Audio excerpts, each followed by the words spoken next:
Hello, my name's Aaron, otherwise known as Modsy or Cutting Edge Retro, depending on whether you know me from my gaming or my computer retro collecting days or whichever.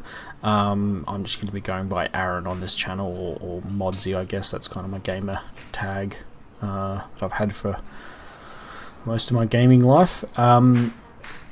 This channel is going to be a very hobbyist, golf focused channel. It's my second channel. My main one is, or I guess my other one, not really my main one, but my other one is my retro collecting channel for PC stuff. If you're interested in that at all, feel free to check it out. But it's not something I'm going to be talking too much about on this channel. This is definitely going to be more golf focused. But yeah, what is this video that you're watching? This is just me doing a bit of a voiceover. The original intention was to actually talk to you on camera while I was at the golf range, but unfortunately they were playing some loud music, and there was a lot of guys. This was very, very busy this day, 'cause it was like one of the first sunny days, so everyone kind of got out of their houses and did a bit of practice, and took advantage of the weather before it gets crappy again, because we are in the middle of winter here in Australia at the moment. So yeah, it was just not feasible to start, talking while people directly left and right of me were, doing their thing.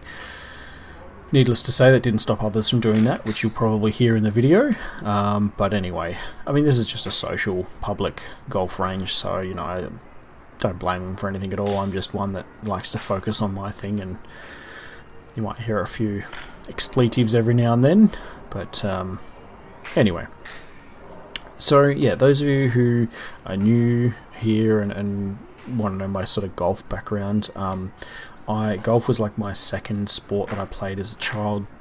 Sailing was the first one that I ended up competing at a national level with, and golf was like my downtime sport. But I ended up giving it up in sort of my late teenage years, and once I started, leaving high school, entering working force, my hobbies and interests changed, and I ended up focusing on other things and left golf behind. Now I'm 37 this year, in 2022, and very recently now a second-time father, so I'm rediscovering my hobby and my love and passion for golf. I recently got fitted and bought a whole new set of clubs, because my old clubs that I've had ever since I was a teenager, which I got gifted by my parents one year, while they are very nice clubs, they are battered and bruised and no longer suitable for me. So this video that you're watching is me doing not my first, but my first thorough, test of getting familiar with all my clubs together, and putting together some kind of a routine for how to go to the range and approach, different things to try, different tests, testing different clubs, getting my fitness level back up, getting my swing fitness back, and rediscovering, things that I used to remember as a child, things that I got taught as a child. I'm going to be having lessons. I had quite a bit of advice from the guy at the pro shop when we were talking about what clubs to do and what I was testing, all that kind of stuff, but I'll talk to you all about that in a minute. But what I'm essentially doing in this video is I'm going through from low loft to high loft and slowly warming up my swing, getting to faster and faster swing speeds, slowly putting more and more power behind my shot. I'm not at the moment trying to do full power behind any of the shots, except for maybe a few some of the woods and the driver shots, but even then I'm not focusing on that, and I'm not trying to put maximum or trying to go for maximum power or maximum distance. I'm actually rediscovering my swing, and having been out of the sport for so long, rediscovering how my body reacts and deals with swinging a golf club again. So I've got a bit of a sore shoulder at the moment, where the muscles are a bit sore still. So at the moment I'm like going there with and getting like 200 balls and just which is like your 2 large buckets worth, right?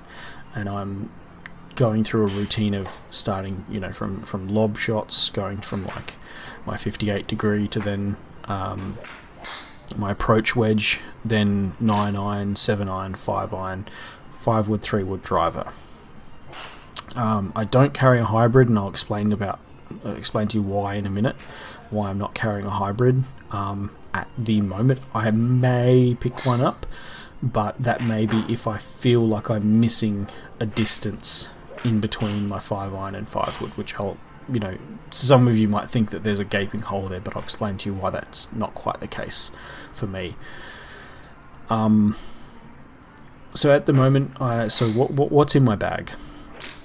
So I'll start at the bottom and work all the way up. So I did, long story short, I cashed out on what my previous long-term hobby, which is retro collecting of PC components, specifically video cards, and managed to get enough from selling the bulk of my collection, not everything, but the bulk of it, to where I could basically go and get fitted for a complete new kit out. So I did the whole works.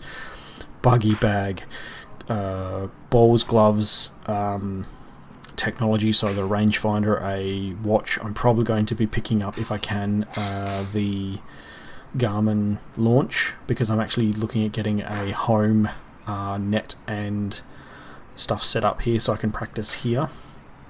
Because I'm also going to want to encourage, I'm going to be encouraging my son or my kids to play golf as well, if they're interested, but I want to have something set up here at home, because I'm not always going to be able to just go to the range all the time. But I went and got fitted, had multiple conversations and got a lot of tips and stuff from people down at my local pro shop, and had done a few rounds and done a lot of research into the modern golf, modern techniques, modern, thinking of how you approach the game, and did probably about 3 or 4 months of just soaking up information about the technology, the club design, where that is at the moment compared to where it was back when I was younger, because I learnt to play with woods with a plate of metal screwed into the front of them. That was what my first set of golf clubs were. I then got given this really nice graphite PGF set as a teenager, but they're just not suitable for me for competition play, because that's what I want to be doing, which is competing every week or so at my local club and maintaining a handicap, and actually getting back into it in that at that level, to just sort of go out and challenge myself and enjoy it. So I did a lot of research and found out that I had a lot of options available for me. I wasn't hampered financially, thankfully, because I managed to sell and earn more than enough than what I actually originally set out for when I went out and decided to sell my collection. So I ended up getting more than enough that if I wanted to, I could have just gone into a pro shop and bought the most expensive stuff off the shelf. But I didn't. I actually did a lot of research into... I'm a bit of a collector, right? So I was like, and I love technology. So with those two things in mind, I like the sound of golf clubs. So for me, that was a big thing as well, like the sound and feel. That was important to me. I am a high handicapper. I used to, like, the lowest handicap I got and maintained when I was good when I was a teenager was like 16, 17. So, now I'm like, I've done 5 or 6 rounds of 18 now. Most, 4 of those, were with my old clubs, and only 1 round with my new clubs. 2 rounds with my new clubs now, sorry. And I'm, scoring mid-90s to, low 100s at the moment. So my handicap would be ballpark 26, 27, 28, maybe. Something around that. When it evens out, but I know that I can very quickly improve, because I'm finding, especially with the new clubs, I'm remembering a lot of things. My techniques are coming along, and my learning is picking back up really quickly to where I'm actually able to play really good shots in between some of the really bad ones still, right? So once I'm starting to, well, good for me, just add it, I want to add that caveat there. Not good in terms of pro level, good for me. So I'm like, I know my handicap can probably very quickly get back below 20, once I start playing regularly. So I hope, at least. So what's in my bag? What did I end up going with? So I kept my options open, where if for some reason I didn't get as much money from my collection as what I'd hoped, I had the option to go second hand, for some clubs buy some new, and I ended up settling on a mixture. So I got second-hand set of irons and a second-hand 5-wood, and then everything else is brand new. And the pivoting point of whether I went all brand new or a mixture was actually the set of irons, because that's what I found the hardest to not just get fitted for, but also, apart from the putter, the irons is what you really spend the most amount of time with. So even not just playing, but also thinking about, what is the right iron, because you have so many of them in the bag compared to like your one driver or your one putter, right? When you've got to use your putter, when you've got to use your driver, but your irons, well, which one, so that was the biggest decision. And a lot of the new ones, like the ones I went online and I went into the pro shop, because he said basically, hey, go online, have a look at all what's available, come in and tell me what you think you would like to get. Let's test them out, and then I'll go through with like what I would think, etc. And we ended up realizing that I had options, but he said take a look at the second-hand market as well, because there's a lot of people selling sets now that are still, give you technology for forgiveness, technology for distance and things like that are now like a few years old, that I could pick up for a few $100s in good condition, cheaper than, buying a brand new set. So I did that and found a local seller here selling a set of Nike Vapor Speed irons, and I'll come on to my knowledge of Nike and these irons in a minute, but I end up finding this set for cheap. They're in a pristine condition. They've been extremely well looked after, single owner, and I picked them up for a bargain and ended up winning them because it was a bit of an auction. Picked them up for an absolute bargain and saved myself enough money to really splash out on everything else, pretty much. So, I had the ability to buy brand new irons anyway, but it would have meant that I had a very clear budget for every other club in the bag. Whereas the moment I, lucked out on these irons, it freed up every other club in the bag to get whatever I wanted, pretty much. Within reason, not crazy high end, but like the realistic forgiveness side of things. So, in doing my research for secondhand stuff, I did come across the story of Nike, what happened to them, etc., because I did notice some Nike products being sold, and so I did a bit of research into them, because I wanted to know not just what was good, but also what was bad. And I came across these irons, and then I did the research into what happened with Nike, and I was like, hey, these are really cool. And then asked a few people, and they're like, hey, they're really rare. If they are in pristine and you can get them for that price, grab them, because even if you don't end up using them for more than a few years, they will only go up in value given the condition they're in, as long as I look after them, obviously. So I picked them up for like $830 Australian, and it's the 5-iron to 9-iron, plus the pitching wedge, the approach wedge, and the sand wedge, all in the Nike Vapor Speed, and they are all pristine. Original Fubuki staffs in the suitable stiffness, and the original Golf Pride Vault yellow and blue grips in good condition. And the heads are, the speeds, which is they're forgiving, they're most forgiving out of the three. They had, the Pro Combo and the speeds, right? So these irons were very suitable for me as a high handicapper at the moment, moving into that sort of mid-handicap-ish or higher mid-handicap-ish area. So once I got those, I went, okay, now I can really sit down and go over all my options for all the other clubs in the bag. Did that by analysing what I was good with in my old set, which was my 5-wood. Driver was okay, but I couldn't really reliably say yes or no to that because I was not using a modern driver of the last 15 years. So that was a question mark.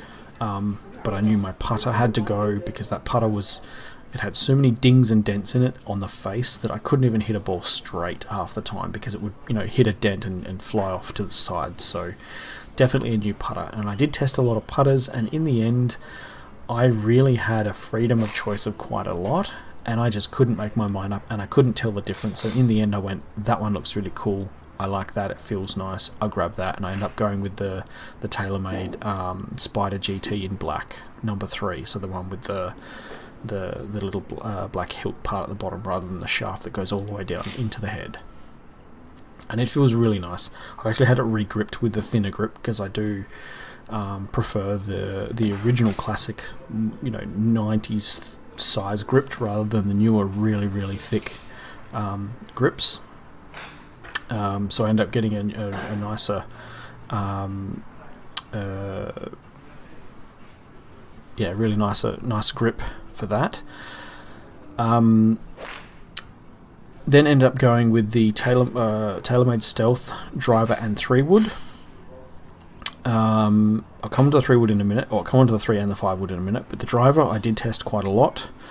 I have always had a tendency to slice quite badly when I try to maximize my power, but the moment I back off in power, I can actually find fairways quite consistently.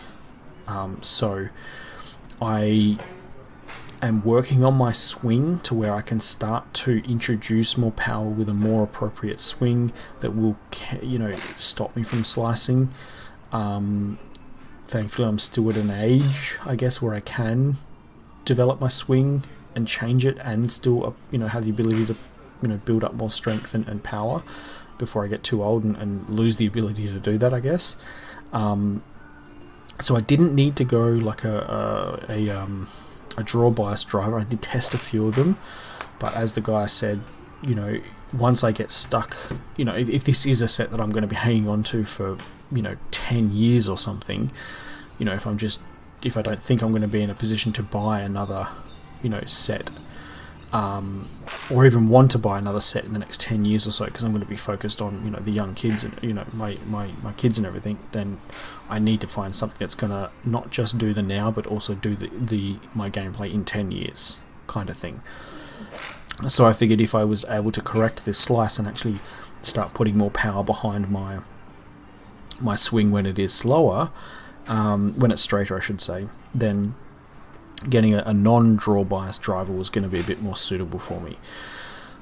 So I tested a lot. I went through the colorway range, I did the Ping range, I did the Cobra range, and then I ended up settling on the TaylorMade Stealth range because I love technology and I love the cutting edge of technology. So I was very fascinated behind the carbon face technology and that being.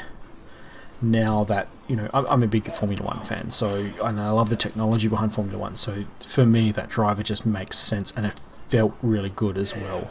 It didn't feel like a gimmick, it didn't feel like okay, next year they're going back to titanium because clearly this was just a marketing stunt. This felt like the future, if that made any sense. All the other drivers, some of them felt really nice. There was a Cobra one that felt nice, there was a colorway that felt nice, but did not like the sound, and they just didn't have that appeal to them and that confidence, I guess, behind them. Not confidence, it was the... how can I explain it? It's like that, yeah, this is really awesome driver kind of feeling thing behind it, right? They were just like, yeah, this is a cool new driver, I can hit it straight, blah blah, but it was like... I could throw it in the bag and I just wouldn't care about it, if you know what I mean, right? Whereas this driver, I'm looking after it because I really like it, really, really like it. So, I know and yes, I did know that, I was told that it's a very, very popular driver, and that because it is, what it is and what they've done in terms of TaylorMade, what they've done, that, everyone's stealth, blah, blah, blah, blah, blah, right? But I guess I have my reasons that I've just said, and I guess to me it made sense, so that's why I got it. Now, the 3-wood, I said to them that I would like to match the 3-wood to my driver, if I could. And so we tested a lot of different 3-woods, and I found what I found when I was a kid, which is if I went to traditional lofts of modern, traditional lofts, your 15 degree 3-wood and your 19/18 degree 5-woods, I was struggling to get them off the deck. And so I tried a few high loft versions, and we ended up settling on both a high loft 3 and a high loft 5. Now, I was going to be getting both the stealth in the 3 and the 5 high loft. Well, in terms of the 5, I was going to be getting the equivalent loft to what my 5-wood was originally in my old set. So I have a 3-wood and a 5-wood that have the higher loft. They weren't known as high loft, but they have higher lofts than what are traditional now. So I picked up the high loft 3-wood, which is 16.5, and a second-hand TaylorMade AeroBurner high loft in 21 degree, which is it's a 5-wood HL as well. And these things are rocket ships. I'm at the moment, I can actually do a full, really confident, all my power 5-wood swing, and it's 20 yards short of my driver, which is pretty amazing on average. My 5-wood's carrying like 180, 185. My 3-wood with the stealth, that's carrying like 190, 200. And at the moment, with hitting my driver straight, like focusing on my swing and focusing on hitting it straight and doing the proper swing, because I never used to swing it, leaning back, arms forward. I would swing it almost like an iron, where the ball was almost in the middle of my stance. Not, it was towards my inside heel, but not as far forward. And also, I didn't have a wide stance, so my driver swing has changed to suit these bigger, 460cc drivers. And so I'm working on that at the moment. So I'm not going for distance, I'm going for technique and straightness, I guess. So at the moment, I'm only doing like 210, 220, maybe 230. If I put a little bit of extra speed on it, carry at the moment. Whereas my 3-wood, I can when I'm hitting it off the deck and I'm doing a little bit more of my traditional swing, my 3-wood's going almost as far as what my driver is when I'm, getting a really good connect with it. Because of my old PGF driver, my old one, which was a 10.5, no, it was an 11 degree, sorry. Because that was like it's the size of the 3-wood, right? It's like less than 200cc. My 1-wood from my old PGF set from the 90s. I was used to hitting that and skimming the grass. I was not hitting it off a high tee. I was hitting it off a tee that sat 2 centimeters off the ground. Like the ball would sit 2 centimeters off the ground, and that was the sweet spot for that driver. Whereas now it's so high. It's like 4 times the height of what I used to, tee up. So I actually have to be careful with my driver, because my swing, when I get really comfortable, and if I happen to fall back into what my old driver swing was, I'm doing a really nice I can almost do like an off the deck swing with my driver, almost like I can with my fairway woods, where I'm hitting it and skimming the grass, which is nice, but it's not suitable really for getting it really high and far eventually with the driver. It's just, I'm working on that. But yeah, the 3-wood and the 5-wood, I'm hitting like rocket ships at the moment. In fact, my 5-wood is probably, I guess apart from the 7.9, my 5-wood is the most dependable, and it's like I don't have to think about the swing. I grab it out the bag and I'm hitting it a rocket ship straight. There's a 180 there's a par 3. Sorry, there's a par 3 that's like 190, 200 at my local club. And I can just grab my 5-wood and rip it, and it hits. The way this hole is if you land it, carry it at about the 170 to 175, 180-ish, you hit it downhill, and it then just runs up the green, which is sloped forwards. So you end up parking it up on the green quite nicely. And like the first few times that I've tried this club, I've just nailed it, and I've been like, oh my god, this is just amazing. So that 5-wood is a rocket ship, and I just, I've been using it as my hybrid because it's high loft. It is 21. I think the Nike Vapor 5 iron is 25 question mark 24, 25, I think. So I'm still learning to swing the 5 iron again. So I think this 5 iron, I should say, because it is the same loft as my old 4 iron, I always struggled with the 3 and the 4 iron. However, I have a new technique for getting my swing, and my thought process and my approach to swinging that iron is very different now. I'm doing some practice swings where I'm gripping down the shaft to make it feel like my old sort of 6-7 iron. And then I'm, as I approach the ball and do my last couple of swings, I'm gripping up on it, and then I'm able to do a nice, more comfortable swing. And that thing's carrying at the moment about 160-ish, sometimes a little bit less, sometimes a bit more. So I know once I get really comfortable with that, I'll be able to make up that little bit of extra distance and get it pretty close to my 5-wood. So at the moment, I don't think I have a gap there. While yes, I technically do, I can actually just slow down my 5-wood speed and use that as a hybrid to get me in that, to fulfill that gap in between. So I just do a slower swing with my 5-wood, and I'm hitting at that distance. So yeah. And because the 5-wood is high loft, and I feel so comfortable with it, I've been using it to get me out of shit, basically. So it's been really good. Putter. No, I've already said the putter. So the other end of the spectrum of the irons, I feel very comfortable with them. I'm getting to know them. Haven't found, apart from the 5 iron, the 6 iron is not too bad. I can that feels almost as comfortable as the 7 iron. It's the 5 iron that because it feels and looks almost like what my old 4 iron did. I needed to mentally and physically approach that iron a bit different to the other irons, because I knew every time I stood up with that and looked at it at address, I didn't have confidence. Whereas all the other irons, I didn't really suffer from that. But in terms of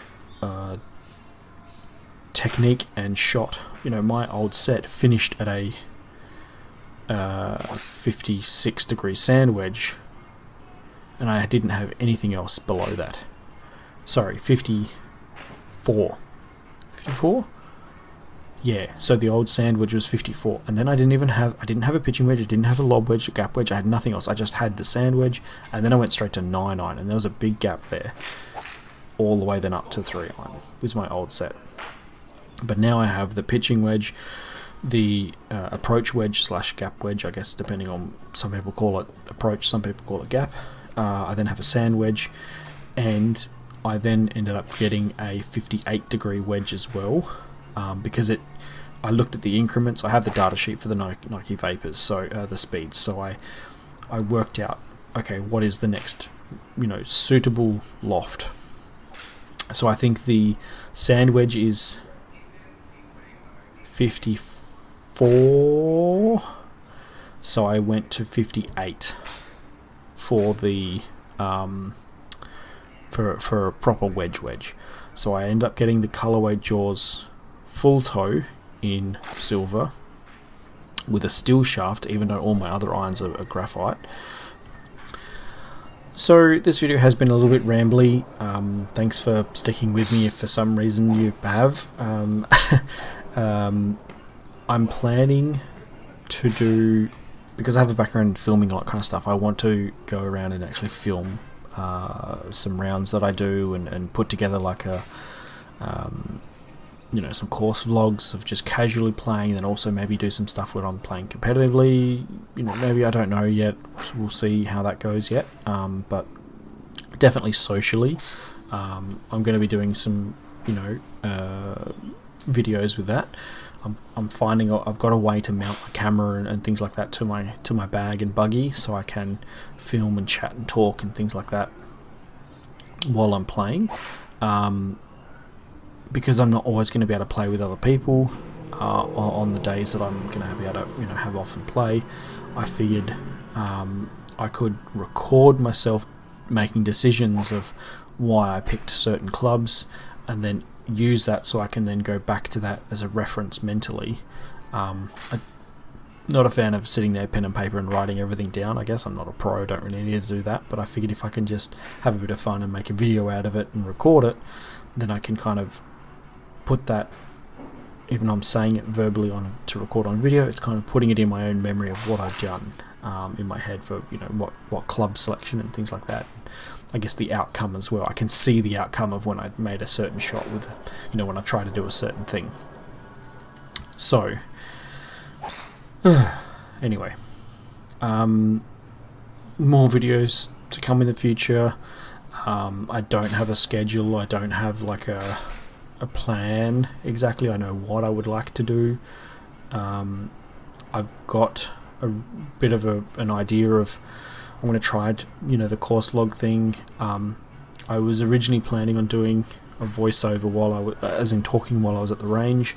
Had this been one of the rainy days last month when I went out, where there was literally no one at the range for the first half an hour, I could have just literally talked to myself, done a camera and talked to the camera and done what I wanted to do in this video while I was, at the range. But this time it was jam-packed full, so I was basically silent and just, doing my thing with people talking around me and stuff. And also I didn't realise the day that I was there on my own, they didn't have the music going, but today they had music going, which you can hear. So I don't know how that's going to work with the copyright side of things, but I would have much rather them have the golf on like they did last time. So yeah. Anyway, thanks for watching, guys, and stay tuned for some more videos of some kind. If any of you are in Melbourne, that are watching, that feel like having a bit of a social round, or catching up at the range or something like that, my local range is the Runferly, I don't know how to pronounce it exactly, but that's my local range. It's not my home club. I'm actually home clubbing at Centenary Park at the moment, but I may get membership at Runferly at some point in the future, but I'm starting out at Centenary Park to start with, at least for the next year or two, and then I might do Runferly at some point. I don't know yet. We'll see. Even though it's technically half as close compared to Centenary Park. But anyway, yeah. Thanks for watching. Ciao for now.